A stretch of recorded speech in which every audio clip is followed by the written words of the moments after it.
So yeah, if you open up von Neumann's book, Mathematical Principles of Quantum Mechanics, and you just look at what he has to say about theory, it's kind of this remarkable thing that he says there are two different kinds of time evolutions in this theory, process one and process two, and he calls them that. And process two, I think, I might get them, mixed up. Anyway, one of the processes is what David said. It's evolution that's specified by the Schrodinger equation. That's a nice linear differential equation. It'll make this wave function evolve in a nice, smooth, deterministic, predictable, linear way. And then there's this second kind of evolution, the collapsy evolution, which is not deterministic, it's stochastic, it's not linear, it's essentially in every possible way, completely different from the first kind of evolution. So you've got this kind of Frankenstein monster of a dynamics that has two different dynamics that have been sewed together, and you wonder, well, when does what happen, right? And the official answer is it's all the one way until you make a measurement, and then it's the other way. And then Bell's and he says, well, if I think of measurements or observations as having to do with, say, what someone observes or someone is conscious of, that means for billions and billions and billions of years since the Big Bang, it was all this smooth evolution, and there's no fact about whether any stars formed or how many or where there were planets or anything, right? There are no facts about that, given David's principle, the eigenstate, eigenvalue link. None of those descriptions could possibly have been true.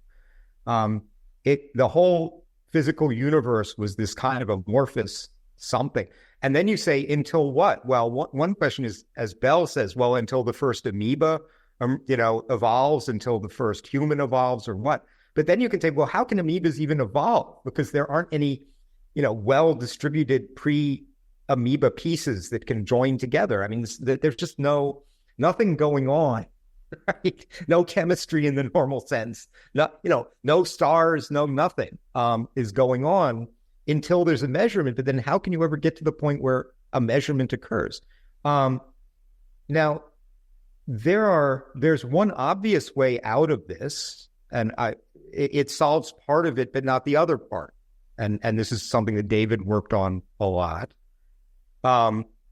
One way out of this is to keep this dual dynamics of smooth jump, but decouple the jump from anything to do with measurement or observation or anything else, right? Just decouple it entirely. And you say something like, yeah, these jumps happen, and they just happen randomly with fixed probability per unit time. That's the GRW approach. So the word measurement and observation is completely gone. These jumps would be happening in the early universe all the time. You wouldn't have problems with stars forming and things like that. So you kind of can solve a bunch of things by that particular route, which is why Bell was so impressed by the GRW theory, as you'll read in his paper, Are There Quantum Jumps? But there's yet another problem if we try to keep the rest of the principles, because as David mentioned, there was this so-called eigenvalue, eigenstate link, which says the only time a system even has, say, a position is when its wave function is in an eigenstate of the position operator. And if you ask, when does that happen? The answer is, on this GRW kind of picture, never. Things will never have positions. You'll never get into that state. In fact, you kind of better not ever get into that state. When will things ever have momentum? Answer, never, right? They may have some kind of weird properties that we don't even know how to describe.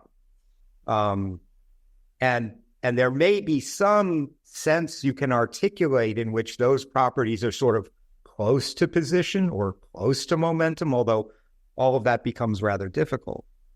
So even if you solve the when does it happen problem in this very blunt, it happens at random fixed probability per unit time way, you're still left with a bunch of problems if you try to stick with all the other basic axioms that David mentioned, right? There's still work to be done. David did a paper with Hilary Putnam called The Tales of Schrodinger's Cat, which was all about this problem back in, the 80s. So this was part of where he cut his teeth was trying to get, find a way through that particular thicket. Sorry. Yeah. So anyway, I just want to say that statement of the problem, again, measurement is gone out of even the statement of the problem. I would say a reality problem is much closer to what it is, right? Okay, now you have a dynamics, but what the hell is really going on, right? How do we connect that dynamics to the world as we are familiar with it?